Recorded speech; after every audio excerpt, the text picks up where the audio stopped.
Aleluya, pues vamos a pasar a nuestras respectivas clases en esta mañana, hermanos. Dios les bendiga a todos. Gracias a Dios por los maestros que se preparan para la escuela dominical en este día. Que Dios les ayude y les use.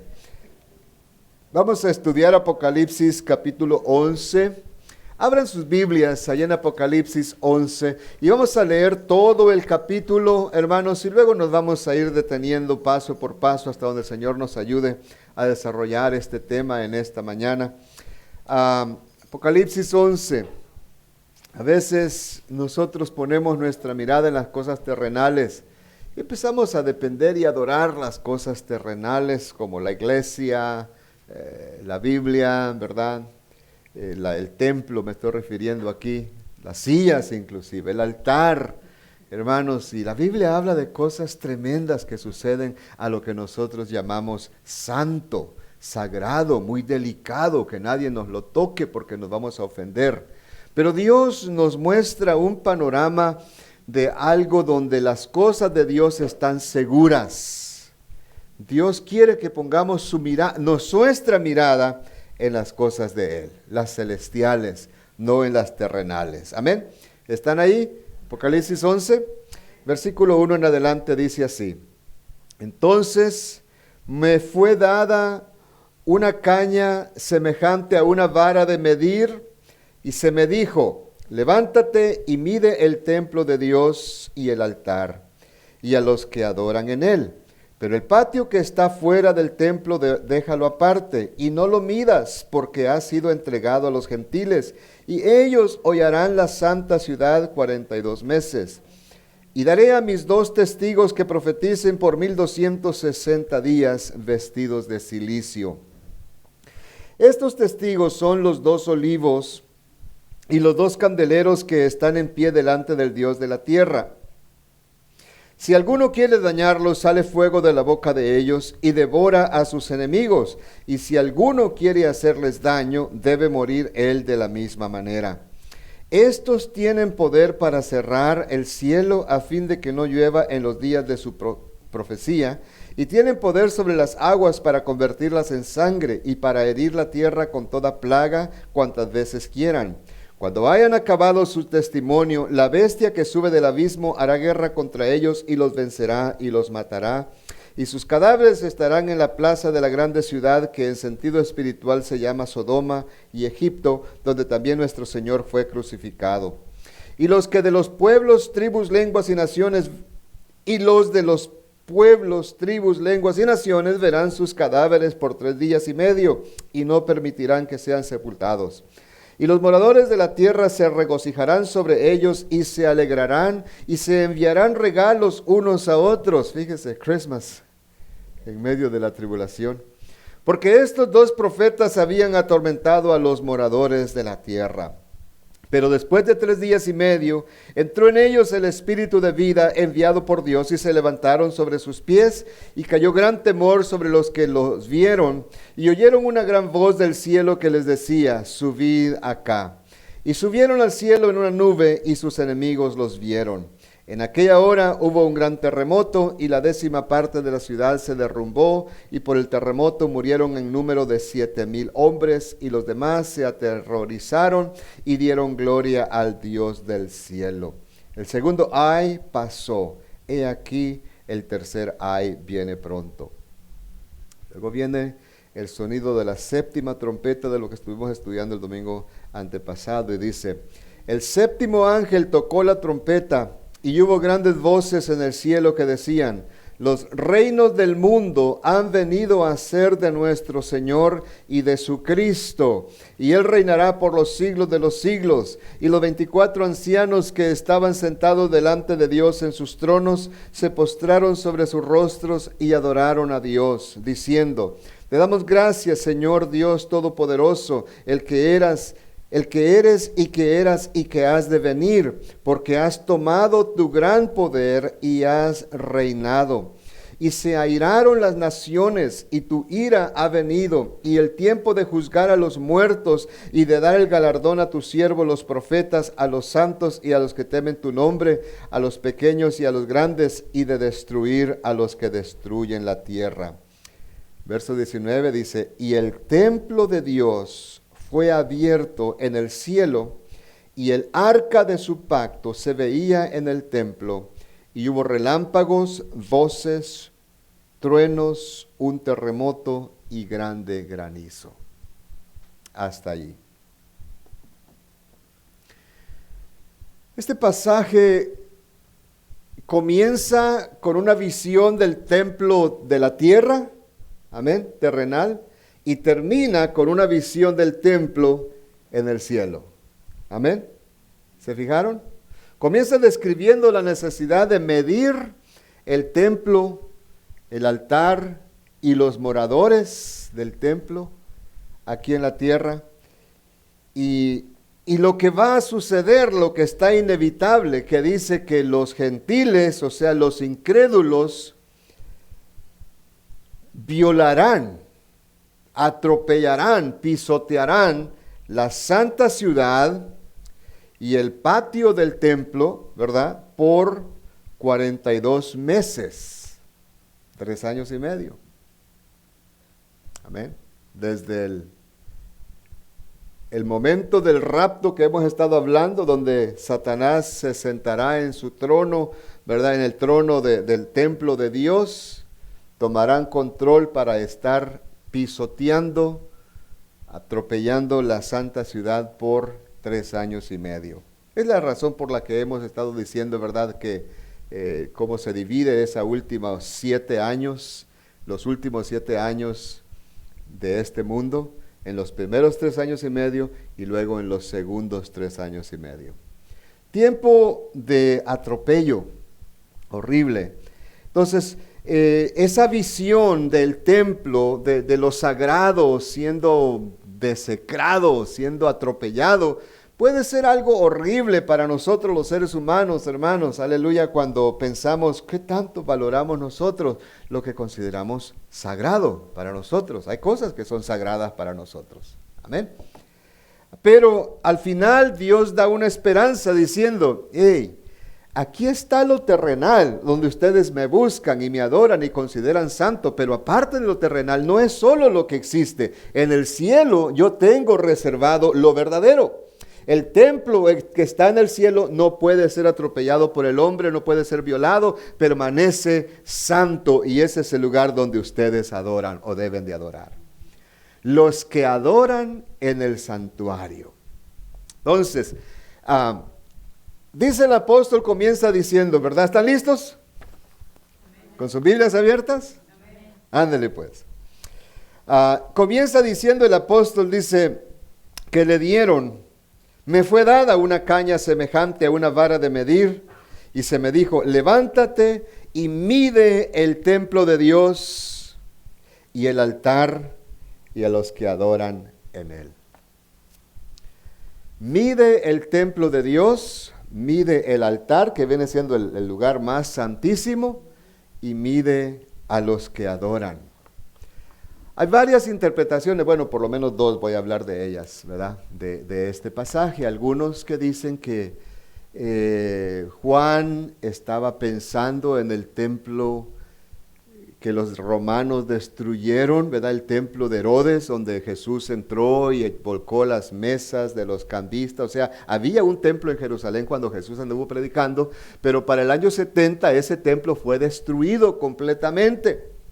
Bueno, la historia dice que Juan escribió este libro como en el año 90 después de Cristo, unos 20 años después de la destrucción de este templo. Algunos piensan que estaba describiendo ese templo, pero pues ya está después de que el templo fue destruido. ¿Quién sabe? Algunos dicen que está refiriéndose a un templo que será construido en tiempos apurados, ¿verdad? En el último tiempo, como para ahorita. Ahorita en este tiempo, si llegaran a un acuerdo los palestinos, ¿verdad? Que están allá en Gaza y los israelitas, de decir, ok, dejen que el templo que está ahorita en Jerusalén, donde los árabes adoran, dejen que se quede allí. Y los israelitas también construyan su propio templo a un lado de ese. Y adoren allí a su Dios.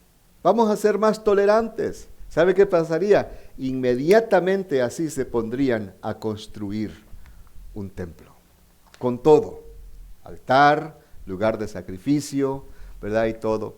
Y posiblemente Juan se esté refiriendo a ese templo que va a existir en esos últimos 3 años y medio, cuando lo construyan, en donde los judíos sentirán como que ya les dieron a ellos otra vez su derecho para llevar a cabo para practicar su religión, ¿verdad? Sus servicios, sus sacrificios y todo. Porque dice la Biblia que el diablo, el anticristo, vendrá y hará pacto con ellos y les permitirá que vuelvan a empezar otra vez sus ceremonias y sus sacrificios. Pero a la mitad de la semana, dice, a los 3 años y medio, romperá el pacto con ellos, ¿verdad? O sea, les quitará eso que les había concedido. Y él mismo vendrá y se sentará adentro del templo de Dios, pondrá su trono allí y se proclamará Dios y demandará que todo mundo lo adore y solamente a él. Para eso es que, según lo que se entiende, es que el diablo les va a permitir que construyan templo y que vuelvan a iniciar otra vez los ritos, ¿verdad? Y todas las ceremonias, para que haya un lugar donde él se pueda sentar. Posiblemente Juan se esté refiriendo a ese templo que ahorita no existe, pero que va a existir en un tiempo futuro. Amén. Es muy posible que eso suceda. Y es posible la interpretación esa por cuanto dice el texto, si ustedes lo leen allí, dice que me fue dado, estoy intentando leer sin lentes, ¿ustedes creen? Me fue dado y se me dijo, levántate y mide, dice, el templo de Dios y el altar y a los que adoran en él.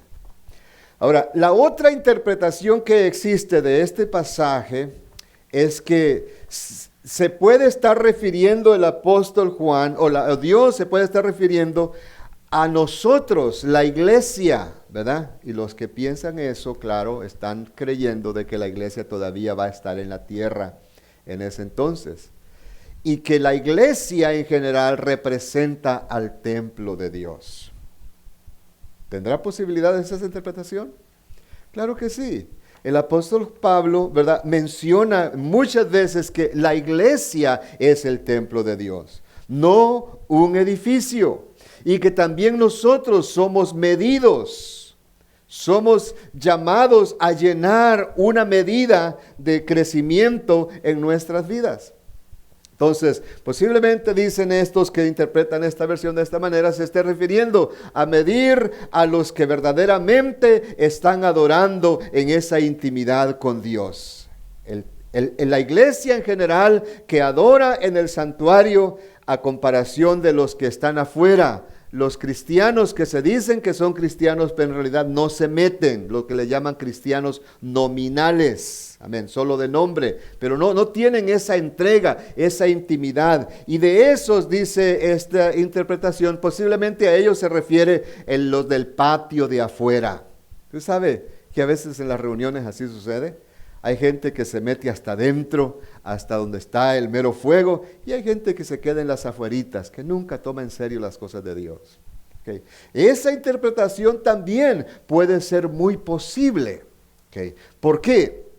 Porque en esta escritura que vemos dice que se debe de medir tanto el edificio como el recinto más sagrado del edificio, y aparte de ello que se mida también a la gente.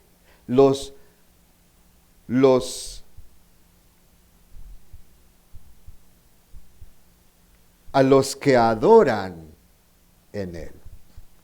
Bueno, edificios es fácil medir, ¿no es cierto? Nomás agarra usted en este caso dice una vara, ¿verdad? Pues yo me acuerdo antes cuando hacían los metros de madera, me recuerdo yo esos que doblaban en pedacitos, ¿verdad? No sé si recuerdan ustedes haber visto un paquetito de puras reglitas unidas por un rivet.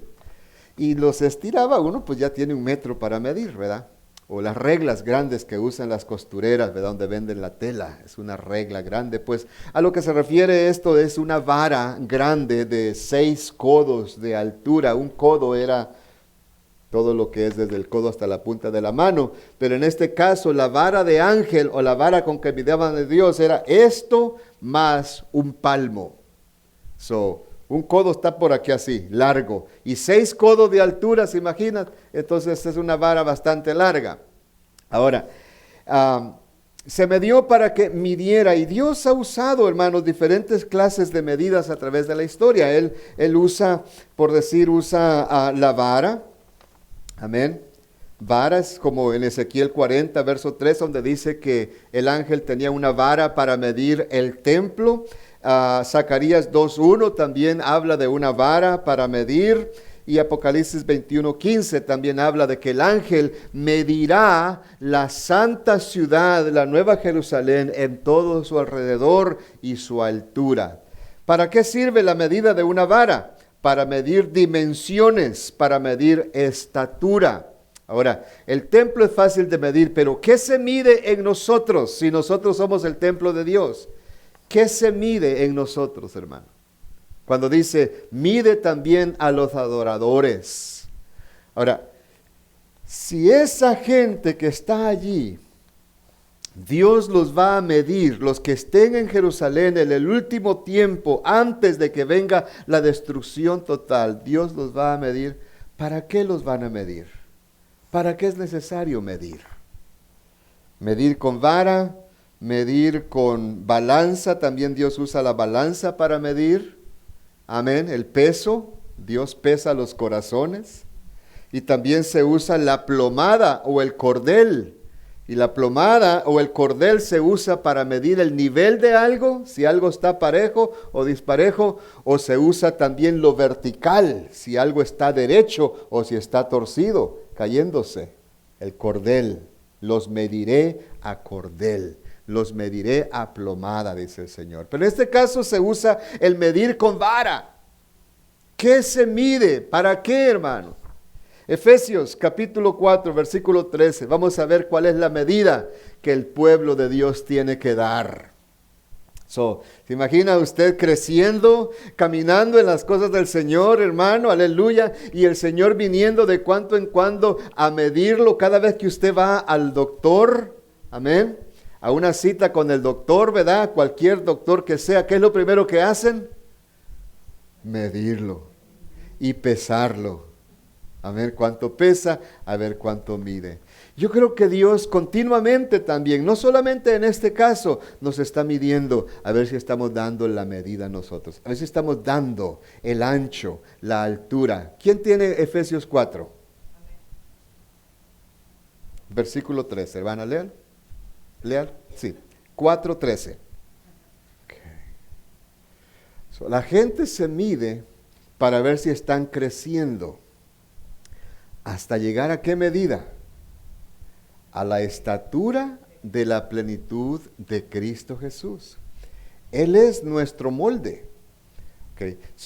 ¿En qué debemos de llegar al nivel de Jesús? En crecimiento, en conocimiento de Él, pero en nivel de dignidad. Hablaba el canto que estaba cantando nuestra hermana hace ratito. ¿Cuántas veces debo yo perdonar al que me ofende? 40 veces 7. Son 70 veces 7, que son 490 veces. 70 veces 7. Eso se imagina, si alguien viene y te mide, ¿ya diste la medida de cuántas veces debe de perdonar? Ahí se queda uno. O ha dado la medida o está corto todavía. No ha alcanzado a llegar. ¿Qué otras cosas se miden? Se mide el peso de la honradez también. Aleluya. Daniel 5:27. Alguien que lo busque rápido y lo lea. Que Dios usa, hermano, otra clase de medida para medir a los seres humanos. Muchas escrituras donde dice que Dios usaba las balanzas. 5:27. Y a Dios le han gustado siempre las balanzas justas. No que una persona tenga una balanza corta, ¿verdad? Escasa, y otra balanza más grande, una para comprar y otra para vender. Eso es deshonra, deslealtad, muy condenado por Dios. La balanza es una de las cosas que Dios usa para medir. Entonces, Daniel 5:27, ¿quién lo encontró ya? Léalo, hermano Isidro. el rey Belsasar, hijo de Nabucodonosor, sentado en su trono, en su palacio, hermano, rodeado de 1000 de sus príncipes, celebrando que era rey sobre Babilonia. Tenía todo, estaba completo, con esposas y concubinas y príncipes. Se pone a beber vino en los vasos que se robaron del templo de Dios de Jerusalén. Y aparece la mano en la pared, solamente una mano, me imagino yo que era una mano de un ángel, escribiendo en lo encalado de la pared, Mene, Mene, Tekel, Uparsin. Y viene Daniel y le dice, ¿sabes lo que dice la escritura? Que has sido puesto en una balanza y has sido pesado y no diste la medida. Te quedaste corto. Has sido pesado en balanza y has sido hallado falto. No diste el peso. El peso de honestidad, hermano, cuando una persona es honesta, glorifica a Dios. Cuando una persona es honrada, glorifica a Dios. Amén. Cuando una persona es íntegra en todos sus caminos, glorifica al Señor. Entonces, el corazón, Dios lo pesa. Amén. Proverbios 16:11, alguien léalo. Proverbios 16:11. Estamos hablando de ser medidos, porque en esta escritura de Apocalipsis, al final el pueblo será medido para ver si da la medida para ser salvado. Recuérdense que ya es lo último que Dios va a salvar en ese remanente de Israel que queda, ¿verdad? Entonces están siendo medidos para ver si dan la medida. A ver quién tiene Proverbios 16:11. Amén. Peso y balanza justa son de Jehová. Amén. Ahora el capítulo 21, verso 2 de Proverbios. Proverbios 21, Proverbios 21, verso 2. Los corazones. Todo camino del hombre le parece recto en su propia opinión, pero Jehová es el que pesa los corazones. A ver qué es lo que hay en el corazón del hombre, a ver por dónde va, si hay vanidad, si hay pretensión, si hay maldad. Jehová es el que pesa los corazones. La palabra gloria, ¿verdad? La palabra gloria en el lenguaje original significa peso. Cuando se dice que alguien está pesado, ¿verdad? Está pesado ese amigo, esa persona, de fama, de qué sé yo. Puede ser que tenga un peso falso una persona, pero lo que glorifica a Dios, todo aquello que glorifica a Dios es un verdadero peso de gloria que Dios pone sobre nuestras vidas. Entonces, cuando Él viene y nos pesa y nos calcula a ver qué tanto pesamos, ¿verdad? Si estamos glorificando a Dios en nuestras vidas, Él va a encontrar una medida justa en nosotros. Y por último, como decía, ¿verdad? La otra de las medidas que Dios usa es el cordel o la plomada para medir el rectitud o el nivel. Y Zacarías 2:1 es un ejemplo de esa escritura. Zacarías 2:1. ¿Se imaginan, hermanos, si en este tiempo el Señor viniera y dijeran, mídanme a los que adoran en el altar, midan el templo, midan el altar, midan el santuario y midan también a los que adoran allí? ¿Qué pasaría? ¿Cómo saldríamos nosotros? Zacarías 2:1. ¿Encontraron? Amén. Tenía un cordel de medir, para medir. Lo que esto nos dice a nosotros, hermanos, no es para que desmayemos, ni nos desalentemos, sino que nosotros somos llamados el templo de Dios también. Amén, en la palabra del Señor. Y como templo de Dios somos llamados a estar creciendo, a estar siendo edificados. Que no nos quedemos ahí conformes con decir, no, yo ya no me estiren, yo ya no voy a dar más de lo que ya doy. Si Dios te ha llamado a dar una medida de crecimiento, es necesario que tú sigas creciendo, que sigas buscando de Dios. No vaya a ser que te quedes allí tú mismo conforme con tu propio nivel y cuando vengan y te pongan medidas, digas, saliste corto.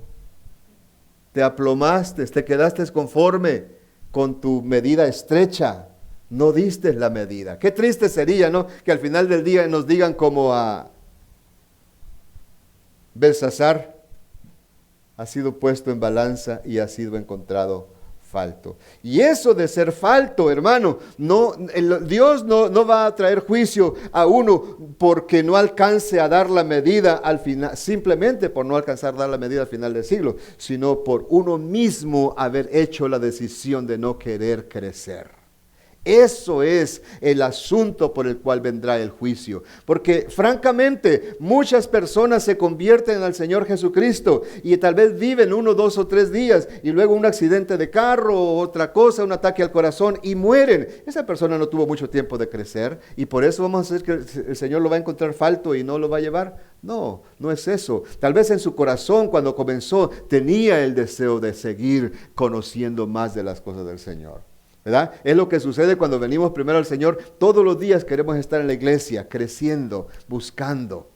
Y es cierto que llega tiempo, después de muchos años, cuando nos cansamos nosotros de las cosas de Dios a veces, ¿verdad? Y empezamos a hallar errores y problemitas y decir, ya no sigo, ya no voy a la iglesia, mejor aquí me quedo estancado. Y no buscamos ese crecimiento, pero entendamos por medio de esta escritura que Dios nos llama a crecer y a dar una medida para el Señor, porque como templo de Dios, templo espiritual, también nosotros somos medidos por el Señor.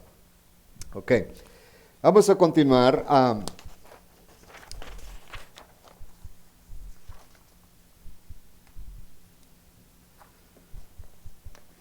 Vamos a ir de regreso al tiempo, hermanos, en el que en realidad en el último tiempo, cuando el pueblo de Dios, ¿verdad? Como hemos estado estudiando, estará todavía en la tierra. El pueblo de Israel estará todavía en esta tierra. Porque según lo que yo creo y muchos creemos es que después de los tres años y medio, a la mitad de la semana, ¿verdad? La iglesia será llevada al cielo. Pero lo que queda aquí es un remanente de Israel.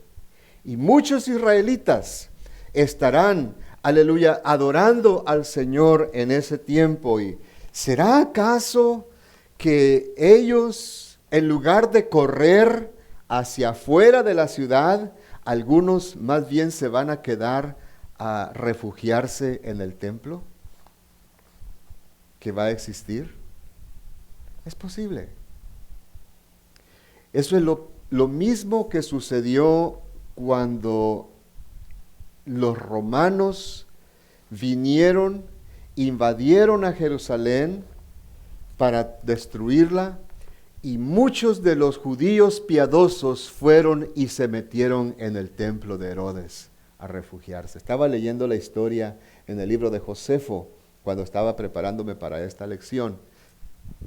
No es Biblia, esto es solamente historia, ¿ok? Es un libro que un historiador judío hizo acerca de historias de los judíos. Y cuando él describe lo que sucedió, hermanos, cuando tomaron a Jerusalén,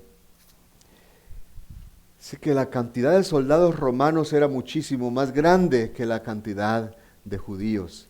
Y los judíos estaban tan aferrados en querer proteger su templo que dieron su vida, aleluya, con todo. Y ellos se pusieron allí para que no entraran los romanos y al final se fueron yendo para atrás hasta que llegaron hasta el templo y ahí se refugiaron. Y toda la ciudad fue entregada a saqueo, ¿verdad? A destrucción por parte de los romanos y hasta que llegaron al templo. Y dice la historia, bueno, el historiador dice que el mero capitán del ejército, el capitán Tito, no quería destruir el templo. No más que los soldados que llevaba con él estaban tan enojados contra los judíos por todas las miserias que les habían hecho pasar, que ellos mismos empezaron a aventar antorchas encendidas para dentro del templo para quemarlo. Entonces destruyeron no solamente lo que había afuera en el atrio del templo, sino que también adentro el templo lo quemaron completamente. De esa destrucción es de lo que quedó solamente una pared, un muro, ¿verdad? Que se le llama el Gran Muro, que está en Jerusalén, que es donde los judíos todavía van y oran y meten sus peticiones allí en medio de las rendijas de las piedras de ese muro. Lo único que quedó de ese templo, para recordatorio de los judíos, del juicio de Dios sobre lo que es santo. Entonces, el pasaje dice así, hermanos, dice, mide el templo de Dios y el altar y a los que adoran en él. Pero el patio que está fuera del templo déjalo aparte y no lo midas, porque ha sido entregado a los gentiles y ellos hollarán la ciudad santa 42 meses. ¿Por qué permite Dios que las cosas santas, que una vez Él consideraba santas, sagradas, como el templo, ¿verdad? El lugar donde se adora, luego Dios se vuelva y lo entregue y lo destruya y permite que esas cosas sean atropelladas completamente? ¿Por qué? Porque es eso que describe allí, que va a suceder en este tiempo del fin, ya sucedió varias veces a través de la historia. Le sucedió a los judíos. ¿Okay? El templo de Salomón, luego después el segundo templo que construyeron Zorobabel y Josué, ¿verdad? Antes de la venida de Cristo, y después el templo de Herodes. 3 veces le sucedió a los judíos, donde ellos tienen las cosas como muy santas, muy sagradas, y para ellos tienen un celo tremendo por lo que es el material, lo que ven. Pero al Dios invisible no lo adoran correctamente como debe de ser. Entonces viene Dios y se voltea, y lo que ellos consideran bendición o sagrado o santo, Dios lo convierte en una desecración. ¿Por qué? Lo que ellos consideran sagrado.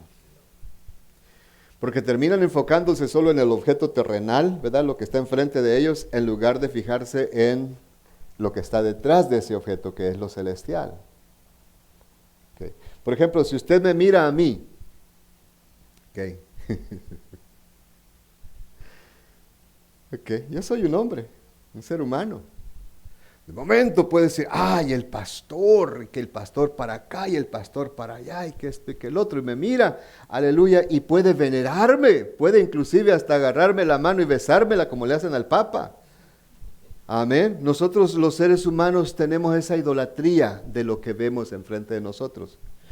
Pero le aseguro que nomás le digo algo que les acomode y no le guste y se enoja con el pastor. No le hace qué tan siervo de Dios sea o qué tan representante de Dios sea o hecho a la imagen y la gloria de Dios. Y en ese enojo contra mí le aseguro que no va a mirar la gloria de Dios en mi vida. Ni el temor de Dios va a estar en usted para decir, si me enojo con ese varón de Dios, algo malo me puede suceder.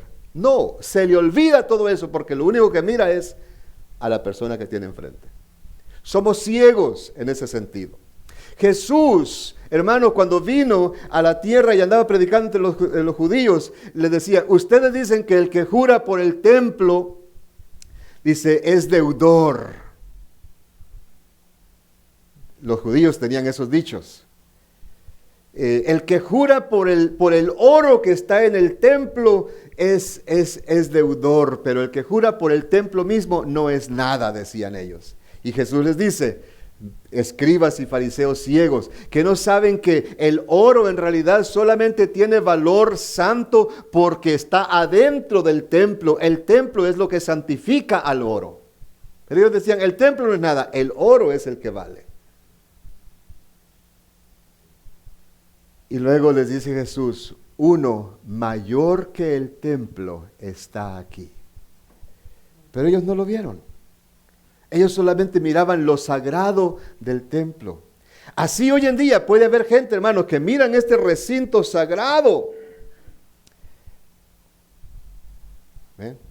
O las sillas entre nosotros, ¿verdad? Cuidado, especialmente los diáconos.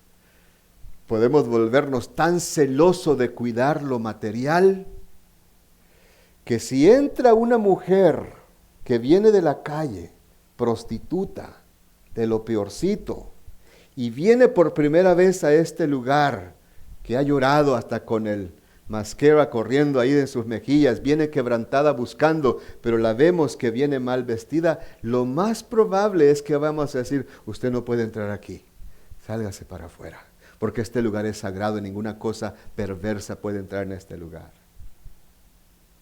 Eso puede pasar, ha sucedido en algunos lugares. ¿Okay?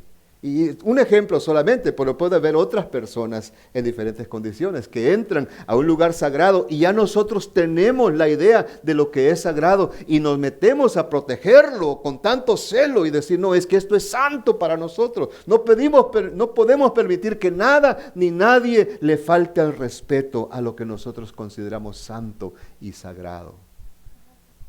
Uno se puede idolatrar de lo material, lo que uno mira, ¿verdad? Tan horriblemente. Entonces, para no irnos muy lejos, miren en Zacarías, Book of Zechariah.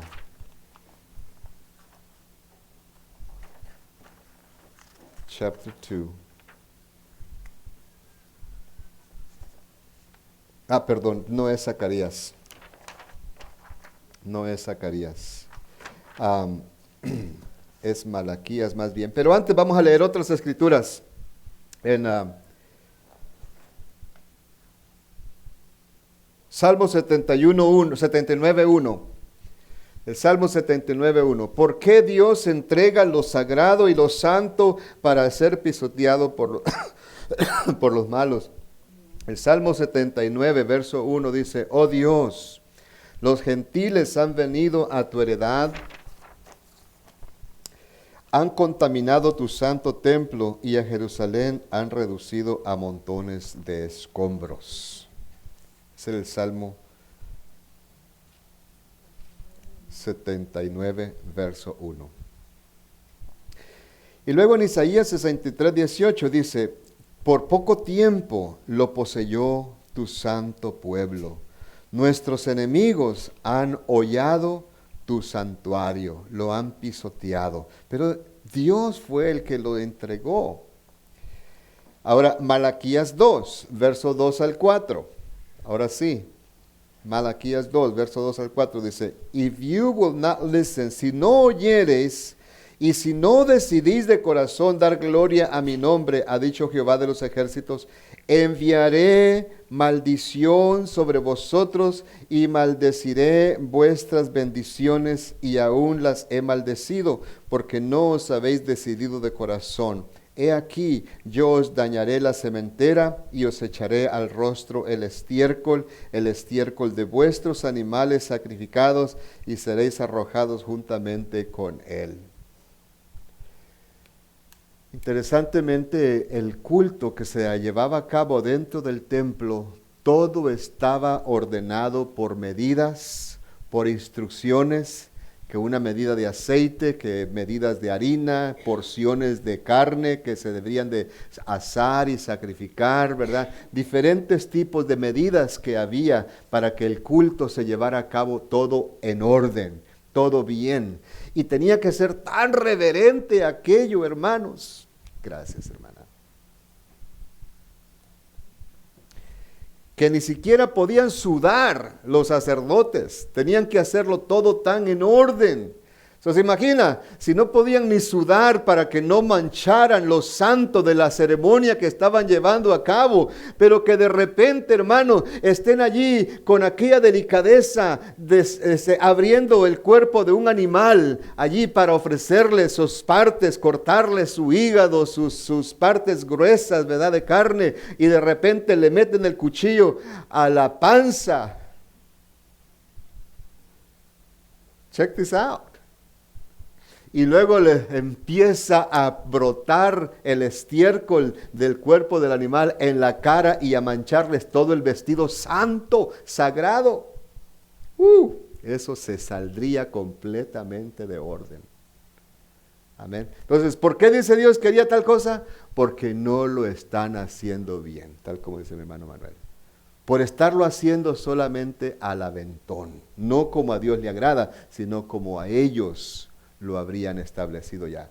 Y para estas alturas, cuando Malaquías escribe esta escritura, la gente, hermanos, verdaderamente estaba yendo a la iglesia con una pesadez. diciendo, qué aburridas son las predicaciones. Sí, qué aburrido es esto, qué cansancio es todo esto. A mí me preocupa, hermano, cuando veo que se llevan a cabo cultos y cultos y cultos entre semana y la gente ahí está y a algunos se les nota que vienen cansados. No vienen con todo su corazón, ¿verdad? Verdaderamente a buscar al Señor. Me preocupa y yo a veces me he sentido así también, francamente, no les voy a mentir. A veces que he venido a la iglesia, bueno, no últimamente, que ya no había venido los miércoles, ¿verdad?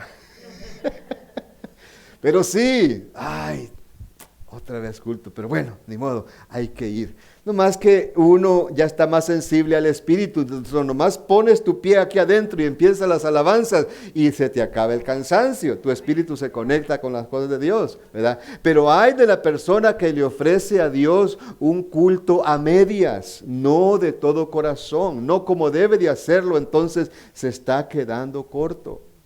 O simplemente está cumpliendo con un rito, un compromiso, ¿entiende? Entonces, ¿qué está haciendo? Está quedando mal con el Señor.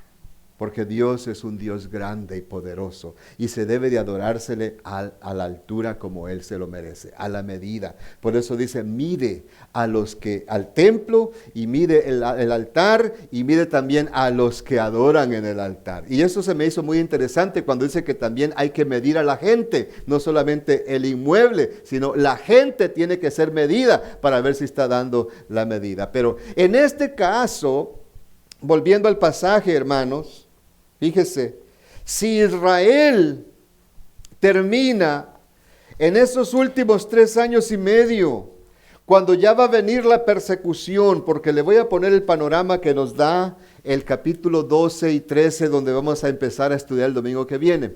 El panorama que nos da ese pasaje es que cuando el diablo se declara, cuando la bestia se declara que es el anticristo y que él es el Mesías que el mundo ha estado esperando y se meta en el templo donde no le es permitido a los gentiles entrar y se meta y vaya con su ejército para tomar control de aquel lugar y allí pongan a los ¿verdad? Lo que dice el Señor, la abominación desoladora, que allí se sentará en el templo como Dios y se proclamará a sí mismo Dios. Lo que Jesús les dijo a los judíos fue que cuando vieran eso, que salgan de la ciudad, que no se queden allí. Pero no dudo yo que un buen remanente de judíos se van a querer quedar allí para proteger lo que ellos consideran sagrado. ¿Imagina? Tantos años que les ha costado para ser reconocidos como nación y para que al fin los dejen tener su templo, para que al ratito otra vez tengan que salir y dejarle eso al anticristo. Algunos quizás se van a quedar allí a sufrir la muerte, pero también ellos tienen que ser medidos para ver si en verdad están adorando a Dios de corazón. Okay. Y los que sean hallados justos, que verdaderamente tienen fe, que tienen amor de Dios en sus corazones, entonces serán salvados ellos, aunque mueran, aunque tengan, ¿verdad?, que morir, pero serán salvados. Pero los que están afuera, los que están neutrales, que no se entregan verdaderamente al Señor, sino que están nada más allí, ¿verdad?, mirando a ver si es cierto o no, ellos serán entregados a la perdición. Porque en Romanos 9, verso 27 y 28, dice, también Isaías clama tocante a Israel, si fuere el número de los hijos de Israel como la arena del mar, tan solo el remanente será salvo. Porque el Señor ejecutará su sentencia sobre la tierra en justicia y con prontitud. Ese tema se ha venido manejando desde muchos años. Dios ha venido diciendo que no van a ser salvos los que se dicen israelitas de nombre, sino los que lo son de corazón. Asimismo es en la iglesia cristiana, lo mismo. No todo el que me diga Señor, Señor, entrará en el reino de los cielos, sino solamente los que hacen la voluntad de mi Padre. El pueblo es medido, el templo de Dios es medido, los que adoran en el templo, pero al final solamente el remanente fiel será salvo. ¿Qué medida espera Dios de nosotros? Resumen, que crezcamos a la estatura de un varón perfecto, de un hijo de Dios, de una hija de Dios. ¿Cuántos se consideran hijos de Dios, hermanos? Han nacido de nuevo.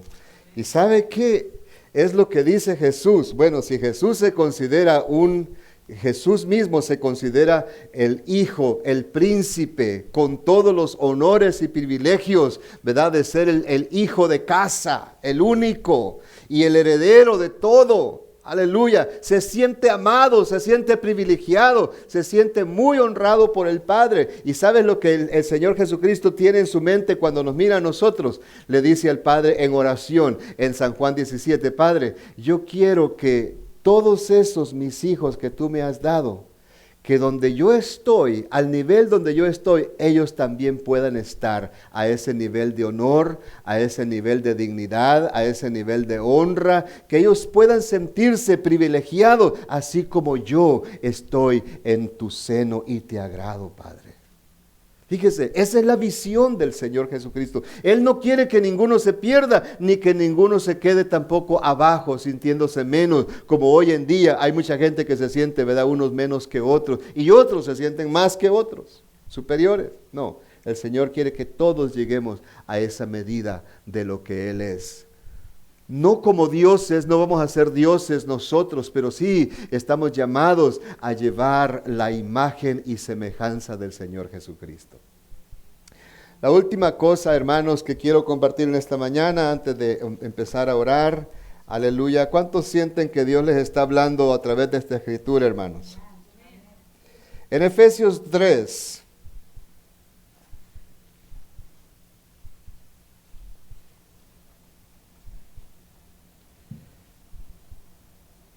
Efesios 3, versículo 18. El apóstol dice que él ora para que nosotros seamos plenamente capaces de comprender con todos los santos cuál sea la anchura,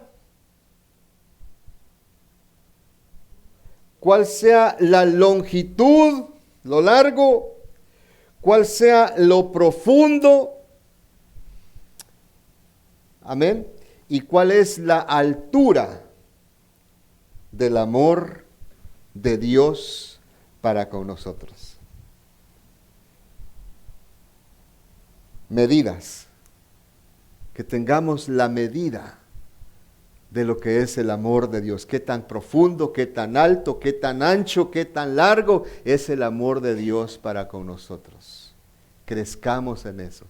Y sabe, cuando usted sabe si ha llegado, si ha dado la medida, es cuando sabe que tanto Dios lo ama y cuando usted puede amar a otras personas en la manera como usted sabe que Cristo le ama a usted.